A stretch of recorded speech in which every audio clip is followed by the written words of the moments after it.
Is anyone else here getting a little bit nervous ahead of the Europa League final tomorrow? Because I am. I can't lie to you. I've been thinking about it. I want it to happen now. I can't wait any longer. But we've got to talk about transfer news and updates and stuff in today's show. So, £19 million it will cost to bring Cherki in. What a bargain. Manchester United are in the race for Cherki. Confirmation of that from good French sources. Cunha says, yes, what is the latest on that? Basically, it's essentially done with Manchester United and the player. They've just got to go to Wolves. Wolves will agree some kind of instalments. They're working on that. Bish, bash, bosh. Here we go. We get Cunha. But Manchester United want to get 2 done deals fast. 2 deals done fast in the coming weeks. 2 early deals. Then I'll focus on outs. Then I'll focus on other ins. Could that be Delap? Could that be Cherki? Could that be Mbeumo, Osimhen and Gyokeres, who's also on their list? We're going to get into the latest on that. Delap, the visit to Carrington, some updates on that. Alvaro to Real Madrid. We could make like £15 million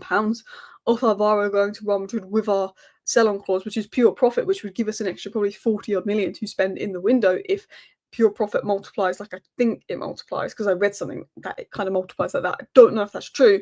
And I want to talk about Bruno Fernandes and what he has done, because Captain Bruno. Anyway, if you do enjoy today's video, feel free to hit that like button. Of course, subscribe down below if you are new and want to stay up to date with all the latest Manchester United news, live streams and 10-minute short shows. Let's dive into it. United join race for Ryan Cherki, £22.5 million deal possible. That is £19 million. Manchester United have officially entered the race for Cherki. Cherki has a £22.5 million release agreement, triggering growing interest from multiple clubs. At that price, United see him as high upside, low risk attacking option. Even if we brought Cherki, he came for a season, he was meh.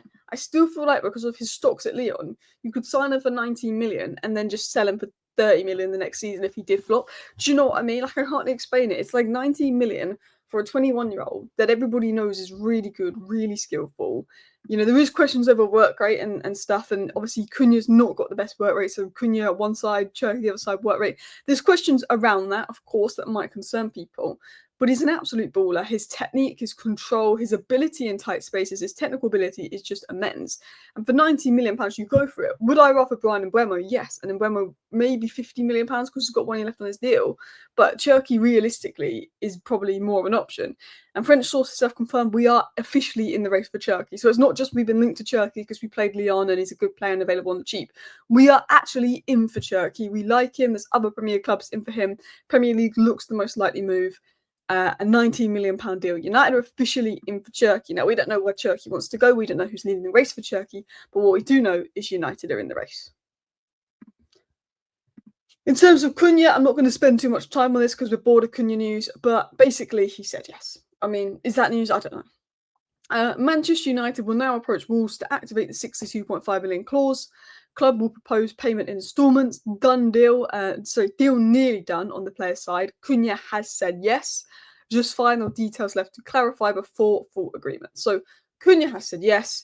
United are now going to Wolves, going to pay in instalments. Final details, bish, bash, bosh. Here we go time. Could be today, could be tomorrow. I think we're going to wait until Thursday or Friday to do a Cunha here we go, just in case, as I've said, we lose the Europa League, United want a distraction.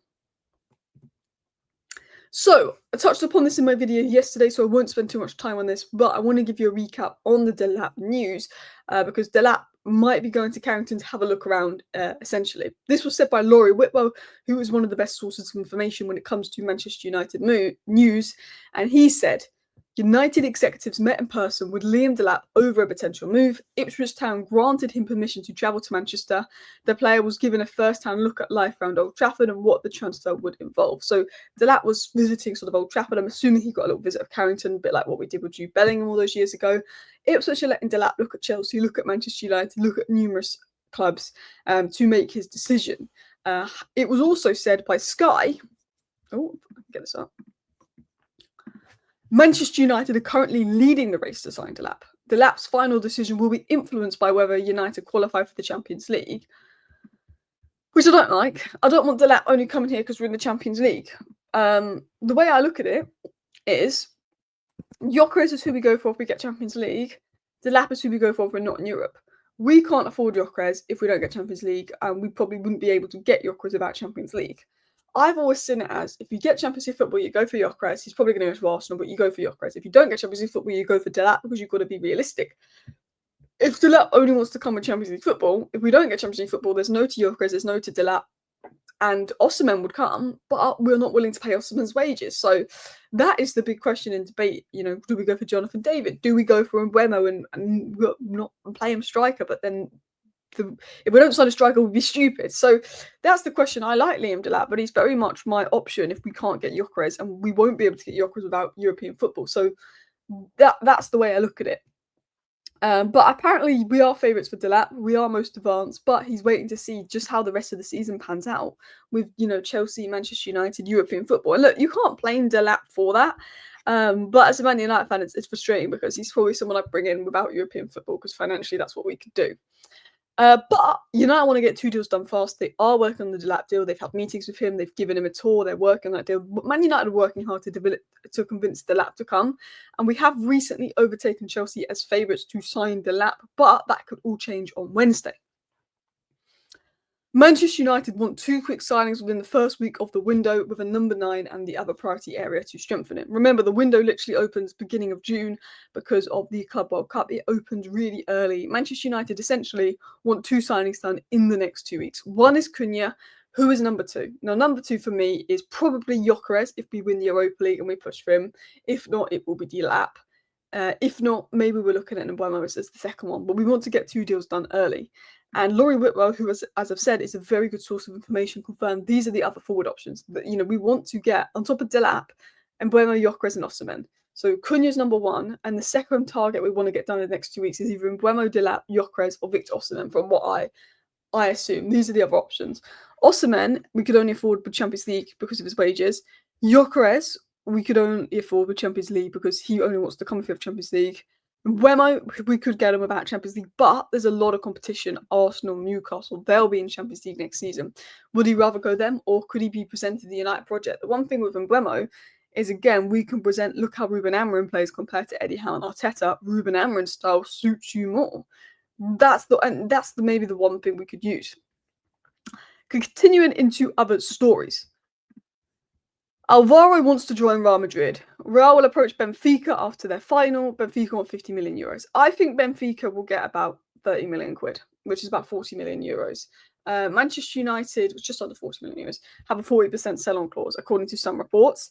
So I reckon if they get 32 million quid for Alvaro, we could get about 40 million quid in pure profit, which I'm not complaining. I do think, we could get this guy for 60 million. We might as well go and trigger his clause. But we apparently don't want him. Now we've got Dorgu. I still think we need another wing back, because Dorgu can play right wing back. That's why I keep saying Nori have a look at, Kirkus have a look at. He's going to go to Liverpool, because Dorgu and Delo can be right wing back, and Dorgu and Nori could be left wing back. You've got Amas as a left wing back option. Mantraoui is a backup right wing back option, but I think Mantraoui is best at right centre back. That would give us more depth in defence. That's what I think, but no one cares what I think. Let's continue on into some other stories. So James Ducker of The Telegraph basically said that when Bruno heard that the Man United's women's team had only been given a small number of ticket allocations for their friends and family to come to the Women's FA Cup final, him and Tom Heaton were not having it, and him and Tom Heaton made sure they could cover the women's team's family and friends to go to the match. So basically, Bruno Fernandes, along with Tom Heaton, organised the cost of additional tickets to be covered from men's dressing room fines. Man United, Bruno and Tom Heaton spoke to them, wouldn't give the women's team more allocation for the cup final. Ineos wouldn't do that. So Bruno and Tom Heaton basically took the matter into their own hands and said, you know what? Here are the dressing room fines. We're going to use this to pay for the women to take more people with them to the FA Cup final. Proper captain Bruno, proper leader Bruno. And I wrote this about Bruno because this is some new stories and some older stories. But I don't understand how people can dislike Bruno. He constantly is just stepping up when the ownership falls short. Imagine, because the ownership won't pay for this or that, Bruno and Amorim are taking money out of their own pocket to pay for staff to do this and that. Ridiculous, especially with how bad the ownership has treated the staff. He's offered to cover staff, travel and accommodation for the FA Cup final when the club wouldn't. That was the men's. When Man United women got a tiny ticket allocation for the FA Cup final, Bruno and Tom Heaton stepped in. They made sure tickets were covered using dressing room fine money, and the club wouldn't fund it. Bruno made it happen anyway. He took sacked staff like the former press officer out for lunch. He keeps in touch with laid off employees like the kit man. He checks in with loanies, former colleagues, unprompted, helps people out. Bruno Fernandes is a proper captain, a proper leader, and nobody deserves to lift the Europa League more than him, in my opinion. Thank you for watching. Bye.